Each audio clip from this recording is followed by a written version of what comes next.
പ്രണയിനി ഭാഗം 27. എന്താടി നോക്കി നിൽക്കുന്നത്? ചോദിച്ചത് കേട്ടില്ലേ? നീ ഇവിടെ എന്ത് ചെയ്യുകയായിരുന്നു എന്ന്.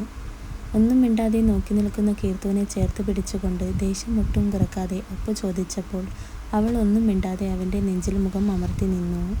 അപ്പോൾ പതിവിലും വിപരീതമായി താളം തെറ്റി ഉയർന്നു മിടിക്കുന്ന അവളുടെ ഹൃദയമിടിപ്പ് അവൻ അറിഞ്ഞപ്പോൾ സംശയത്താൽ അവൻ്റെ കണ്ണുകളൊന്ന് ചുരുങ്ങി. കാരണം കീർത്തു അപ്പുവിൽ നിന്ന് അടിവാങ്ങുന്നത് ആദ്യമായിട്ടുള്ള കാര്യമൊന്നുമല്ലായിരുന്നു.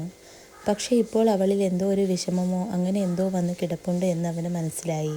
കീർത്തു ആണെങ്കിൽ അവൻ്റെ നെഞ്ചിൽ മുഖം അമർത്തി ഒറ്റ നിൽപ്പാണ്, സ്റ്റാച്യു പോലെ. പക്ഷേ മനസ്സ് തീവണ്ടി പോലെ ഓടിക്കൊണ്ടിരിക്കുവാണ് എന്ന് പെണ്ണിനല്ലേ അറിയുള്ളൂ. കീർത്തി, ഡാ. അവളുടെ ഇരുത്തോളിലും പിടിച്ചുകൊണ്ട് അപ്പു പതിയെ വിളിച്ചപ്പോൾ അവൾ ഞെട്ടിക്കൊണ്ട് അവനിൽ നിന്നും അടർന്നു മാറി.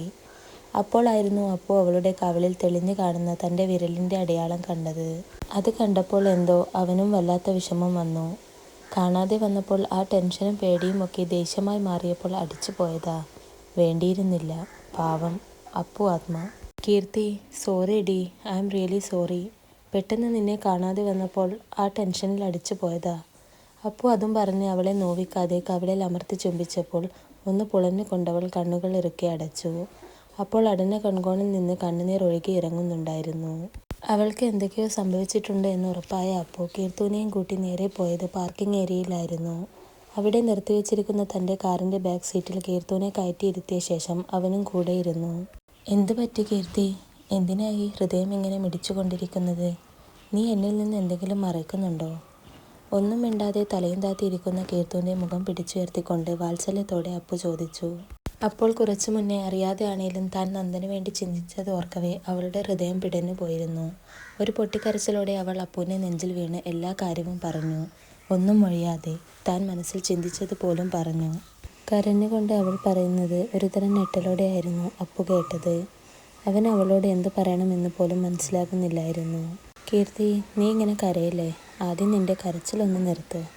അസ്വസ്ഥതയോടെ അപ്പു അവളുടെ മുഖം തുടച്ചു കൊടുത്തു. എന്നോട് ക്ഷമിക്ക അപ്പുവേട്ടാ.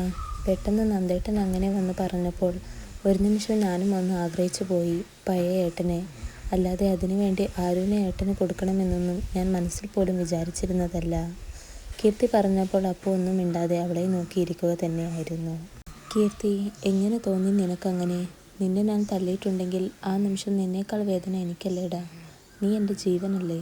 പിന്നെ നന്ദൻ, അവൻ നിന്നെ അവൻ്റെ വരുതിയിലാക്കാൻ വേണ്ടി, നമ്മളെ തെറ്റിക്കാൻ വേണ്ടി, അതുവഴി ആരുവിനെ നേടാൻ വേണ്ടി മാത്രമാണ് നിന്നോട് അങ്ങനെയൊക്കെ പറഞ്ഞത്. പക്ഷേ എനിക്കറിയാം മോളെ, നിനക്ക് അവനെന്ന ഏട്ടനെ ഒരുപാട് ഇഷ്ടമാണെന്ന്. പഴയ പോലെ ഒരു ഏട്ടൻ്റെ വാത്സല്യം നീയും ആഗ്രഹിക്കുന്നുണ്ട് എന്ന്. പക്ഷെ എന്ത് ചെയ്യാനാടാ, അവൻ ഈ ജന്മം നന്നാവില്ല. അവളെ പറഞ്ഞ് മനസ്സിലാക്കാൻ എന്ന പോലെ അപ്പു പറയുമ്പോൾ ഹൃദയവേദനയോടെ മറുത്തൊന്നും പറയാതെ കീർത്തു എല്ലാം കേട്ടിരുന്നു. സോറി അപ്പുവേട്ടാ, പെട്ടെന്ന് അങ്ങനെയൊക്കെ കേട്ടപ്പോൾ ചിന്തിച്ചു പോയതാ. ഇനി ഒരിക്കലും എന്നിൽ നിന്നും അങ്ങനൊന്നും ഉണ്ടാവില്ല. എന്നോട് ദേഷ്യമൊന്നും തോന്നല്ലേട്ടോ. കീർത്തി പറഞ്ഞപ്പോൾ അപ്പു ചിരിച്ചു. അത് സാരമില്ല പെണ്ണെ. എന്തായാലും ചോദിച്ചപ്പോൾ തന്നെ നീ പറഞ്ഞത് നന്നായി. അല്ലെങ്കിൽ പിന്നെ നമ്മൾ പിരിയും. കുറുമ്പോടെ അപ്പു പറഞ്ഞു പൂർത്തിയാക്കുന്നതിന് മുമ്പേ കീർത്തു അവൻ്റെ ചുണ്ടിൽ തൻ്റെ ചുണ്ടുകൾ ചേർത്ത് വെച്ചിരുന്നു. ഇതേസമയം മുറിയിൽ ആരുവിൻ്റെ മടിയിൽ തലവെച്ച് കിടന്ന് ഓരോന്നും പറയുകയായിരുന്നു എഡ്വിൻ. അവൻ്റെ വാക്കുകൾ ഓരോന്നും ചെറുപുഞ്ചിരിയാലെ കേട്ടുകൊണ്ടവൾ അവൻ്റെ മുടിയിൽ തലോടിയിരുന്നു. ഇനിയും നോക്കി നിന്നിട്ട് കാര്യമില്ല ആദ്യ. പെട്ടെന്ന് തന്നെ ഞാൻ പപ്പയോടും അമ്മയോടും നമ്മുടെ കാര്യം പറയാൻ പോകുക. പപ്പയ്ക്ക് ഏകദേശമൊക്കെ അറിയാം. എന്നിട്ട് വേണം എനിക്കെൻ്റെ ബൊമ്മക്കുട്ടിയെ സ്വന്തമാക്കാൻ. എഡ്ഡി അത് പറഞ്ഞപ്പോൾ ആരുവിൻ്റെ കവിളുകൾ പോലും ചുവന്നു വന്നിരുന്നു. എന്താ ഒരു നാണമൊക്കെ. എഡ്ഡി അതും പറഞ്ഞുകൊണ്ട് കള്ളച്ചിരിയോടെ അവളുടെ മടിയിൽ നിന്നും എഴുന്നേറ്റിരുന്നു കൊണ്ട് അവൾക്ക് അഭിമുഖമായി വന്നപ്പോൾ ആരു പിടച്ചലോടെ അവനെ നോക്കി. എൻ്റെ ബൊമ്മക്കുട്ടി.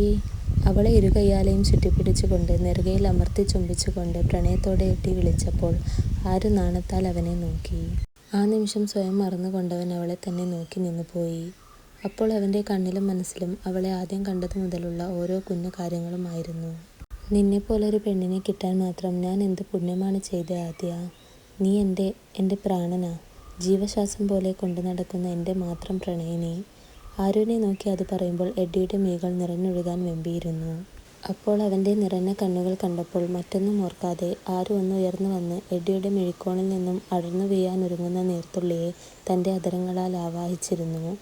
അവളുടെ ആ പ്രവൃത്തിയെ വർദ്ധിച്ച സന്തോഷത്തോടെയും പ്രണയത്തോടെയുമായിരുന്നു എഡ്ഡി നോക്കിക്കണ്ടത്. എങ്ങനെ നിന്നെ ഞാൻ സ്നേഹിക്കാതിരിക്കും ബൊമ്മക്കുട്ടി?